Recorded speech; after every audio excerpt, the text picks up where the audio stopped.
আসসালামু আলাইকুম রহমতুল্লাহ। বন্ধুরা আমার, আশা করি মহান আল্লাহ তাআলার অশেষ মতো ভালো আছেন। আলহামদুলিল্লাহ আমিও ভালো আছি। বন্ধুরা আমার, আজকে আপনাদেরকে একটা গুরুত্বপূর্ণ বিষয় নিয়ে আলোচনা করবো, যদিও আপনাদের অনেকের জানা আছে।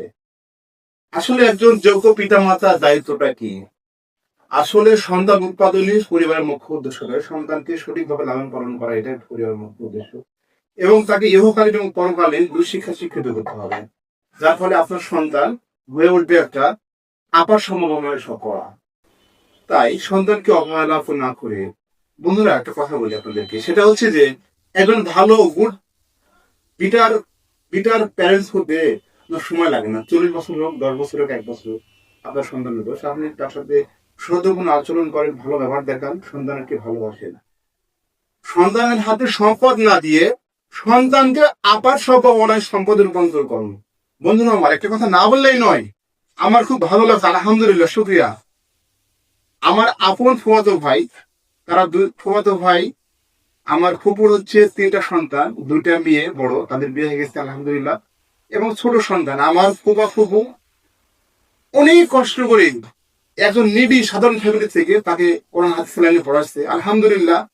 আল্লাহর ইচ্ছা, আল্লাহর দয়া, আমার সেই ফুফাতো ভাই, আপনাদের দোয়া, আমার সে তার নিজের চেষ্টায় সে মিশর আল আজহারি বিশ্ববিদ্যালয়ে পড়ার সুযোগ পেয়েছে আলহামদুলিল্লাহ, যেখানে বাংলাদেশের একজন প্রখ্যাত আলেম মিজানুর রহমান আজাদ সে পড়ার সুযোগ পেয়েছে। আমরা তার পিতা মাতার জন্য মন প্রাণ করে দোয়া করবেন। আমরাও দোয়া করি সে সন্তান যেন ভালো হয়ে এদেশের পথভোলা মানুষকে কোরআন এবং হাদিসের আলোকের জ্ঞান দিয়ে মানুষকে জাহান্নাম থেকে জান্নাতের দিকে নিয়ে যেতে পারে। এই দোয়া করি মন প্রাণ খুলে। আপনারা তার জন্য দোয়া করবেন।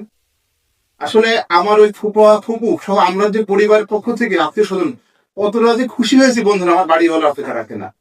তাই সন্তানের হাতে গাদি গাদি সম্পদ না দিয়ে সন্তানটাকে সম্পদে রূপান্তর করুন। আপনার সন্তান যে একটা আপার সম্ভাবনায় সম্পদ, সেটা আপনাকে বুঝতে হবে বন্ধুরা। তাই নিজের সন্তানের প্রতি সাধারণ শিক্ষা, ধর্মীয় শিক্ষা দুটো দিতে হবে। আপনার ইহকাল এবং পরকাল দুটো শিক্ষা শিক্ষিত করতে হবে। সন্তান কোথায় যাচ্ছে? আপনার সন্তান, আপনি স্মার্টফোন নিচ্ছেন, খোঁজ নেন, পর্নোগ্রাফি দেখছে কিনা। সন্তানের হাতে বাইক না দিয়ে জীবন দেন, মেয়ের হাতে মোবাইল ফোন না দিয়ে ভালো সম্পর্ক গড়ে তুলুন একজন পিতা মাতা হিসেবে। এটা আপনার দায়িত্ব। আমাদের আমরা আপনার নিজেদের প্রতি যদি যত্ন নিই, তাহলে আমাদের আমাদের পরিবারটা, আমাদের দেশটা, আমাদের জাতিটা আলহামদুলিল্লাহ অনেক ভালো হবে। আমরা বাঙালি জাতি হিসেবে অনেক ভালো কিছু করতে পারবো। বন্ধুরা আমার, আজ এ পর্যন্তই।